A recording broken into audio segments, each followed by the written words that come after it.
Alexa, ask Watson, what do you know about me? I understand you live in Honolulu. Alexa, ask Watson, what's the weather forecast? Looking up weather information for Honolulu. Partly cloudy. Highs in the mid-80s and lows in the mid-70s. Hello YouTubers. Today I have a developer journey to introduce to you where we'll be building an Alexa skill to allow you to talk to an Alexa enabled device and run your own backend that you've developed. And what I'm going to show you how to do is have Alexa talk to Watson. So I like to think of it as Alexa will be the face, Watson will be the brains.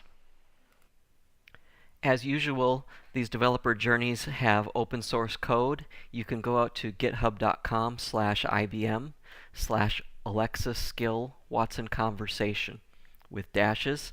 Go ahead and fork the repo. Try out the code. It has step-by-step instructions so that you can build your own, and that's really the goal here. I'll try to walk you through some of it in the video, but you'll get a lot more out of it if you try it yourself. So what we're doing is an Alexa skill with Watson Conversation, and it's going to run on OpenWhisk. And if you use the example conversation, you'll be talking to Weather Channel.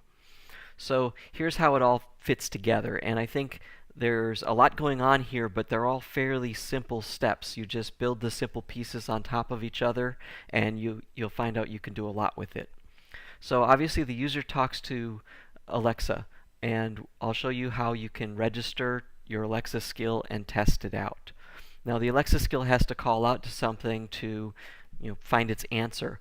We're going to call out to IBM Cloud Functions, which is an implementation of OpenWhisk. So with Cloud Functions, you don't need to run your web app server. It's just going to run your action on request. So it's very scalable, very efficient. It doesn't need to do anything until someone asks it to. Now these are stateless functions. So when we want to save state, we're going to use Compose for Redis. Redis is a great database for just caching things because in our case, we can cache information about the session context and it will just expire after a set amount of time and clean up after itself. So we've used Redis for that. So once we have that, we'll pass the context into Watson Conversation. This way we can have a dialogue with Watson that goes back and forth. We can say, what do you know about me? It can ask, where do you live? And when we tell Watson where we live, it's going to save that in the context. Now in the same session, when I ask what's the weather, it will do its weather data lookup and it won't have to ask me a location again. And it's been built so that the assumption is you're asking about your home location. And that's just an example conversation. But if you use that, it's a good example because you can see how we use context to have a dialogue that can go back and forth, even with the stateless server. You can see how conversation can pass an action back to the app that's driving it. And this is our Node.js app. Running inside Cloud Functions. When it sees this lookup weather request, it will call out to our Weather Channel data, which happens to be another OpenWhisk function. And then it will return it right back, and Alexa will be our voice. Take all the credit for all our hard work. So let's take a look at some of the pieces that we need to put this thing together. So first what you're going to want to do is you'll clone the repo so that you have the code and the workspace to update for our example. Then we're going to create the Watson Conversation workspace, and we'll take a quick look at that to show you what I mean by saving context and passing it from one part of a dialogue to another, which we'll then call an action. There are some other services to set up, and the credentials for some of those need to be configured so that the code will know how to call out to those services. Then we just upload the OpenWhisk action, and we tell Alexa how to call that from this skill.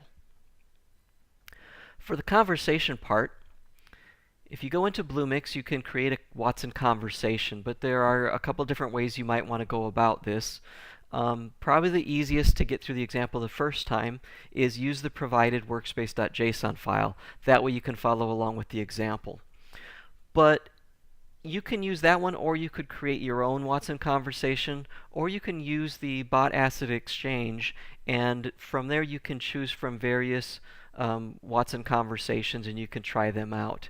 Remember, not all of them will use a saved context or use an action, and if you have an action, a custom action, you'd want to extend the code to fill that in. So here I am in Watson Conversation. I went into the tooling, and this is the Alexa sample that is that workspace.json that we uploaded. I just wanted to show you a couple parts of this. We have other journeys that will show you more about how to create conversations, but the two things that are really important, or that I'm trying to stress in this example, are how we use a context to communicate from one part of a dialogue to another part, and also then to return an action to the code to perform some additional action. So we have this "what do you know about me" node in the dialogue. And if you look at that, we've set that up right now. It just requires one thing. It expects a location, and we'll use the sysLocation entity to recognize any recognizable location that you might say for where you live. If it does not have one, it's going to ask you what your location is. You can respond with the city. It will save it in the context here in this $location. And once we store that off so that it's maintained in your session, you can continue the dialogue. And then if you come back and you ask about the weather, you could say, what's the forecast? Will it rain? You can ask a lot of different ways. But what that's going to do is it's going to see, does it have a location? So you might have said, what's the weather in Honolulu? And it would have a location. But what it's going to do by default is it's going to take this out of your context and look up the weather for your home location. Now, once it's done this conversation part where it figures out that it has a location, it needs to ask the code to look it up. And we're doing that with this advanced context. All it has to do is return. So here's the text that's returned. It's going to say, looking up weather information for location. But it's also going to return this action called lookup weather and pass a parameter with the $location. So we have code that's going to look for that and call the Weather Channel data service to provide a real forecast for you. So now we've seen our conversation, let's look at the OpenWhisk action that we're going to create.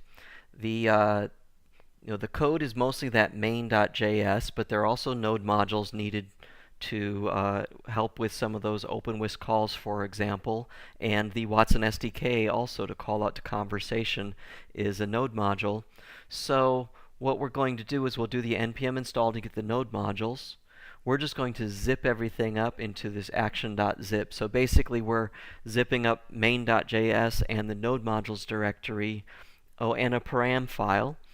We do this OpenWhisk upload. We're using the Bluemix plugin, so that's what the BX is. So Whisk action update, Alexa Watson is what we're calling it. Action.zip is the zip file we just created. It's Node.js 6, and in our case we really want to make sure we call it this raw web action so that we get that JSON to interact with Alexa. The param file here, this .params is where I put the credentials. You can also pass parameters right here on the command line with just the --params, but I use a .param file so I can stash username, password, IDs to communicate with conversation and Redis and the Weather Channel without exposing that on the command line. And by the way, if you want to now change this action to use a different conversation, you might have a different username and password depending on what service it's in, but certainly you can point to another workspace ID just by setting this and then rezip it, upload it again, either overwrite the same name or use a new one, and you're off and running with a brand new conversation dialog. Now we have our OpenWhisk action in IBM Cloud Functions that can have our conversation with Watson and call the Weather Channel. Let's create an Alexa skill so people can interact with Alexa. I'm here in developer.amazon.com. You'll go to the Alexa button and click on the Alexa Skills Kit. You'll probably be using Add a New Skill, but I'm going to use one that's already started so that I Don't have to type as much. And as you can see, it guides you through these steps right here. I'll walk you through up to test, and then you can continue on and publish and certify your skill if you have something that you want to release to the public. So the first thing is you'll fill in this page. The important part is what's the invocation name going to be. Make sure it's something that people are comfortable saying, because they will say, Alexa, ask your name here. Alexa, tell your name here.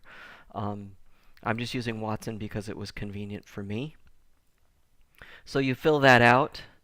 I use the defaults, and then you click Next. The interaction model for us is fairly easy because we're doing a pass-through to Watson Conversation. So we provided this JSON in the repo. You can paste this in here to have an everything slot and an everything intent. And this is an example of how you build that with a bag of words and a sample utterance. Again, we did most of our work in Watson Conversation. And then you click Next. Here you set up your endpoint. We're using HTTPS, and this is the endpoint you're going to get from IBM Cloud Functions. Now, if I go over to IBM Cloud Functions, you'll see that from the dashboard you go into Functions, go into Manage, pick the one you just created. I called mine Alexa-Watson, and then I click on Additional Details, and down here at the bottom, it's this URL that ends in JSON. So I just copy-paste that in here. I don't care about geographical endpoints or account linking right now. And I click Next. I'm using this middle option for certificates. And that's about it. We're ready to test. So we're ready to test. I'm just going to type in, let's see, do you know me? This is where talking to Alexa is more convenient. But I like this test tool as my first choice to test my skill. A little bit of typing, and then you see the JSON. I don't know anything about you. Where do you live? That's that slot that Watson Conversation wants me to fill in. I'll say Berlin. I understand you live in Berlin is the response. Now let's ask about the weather.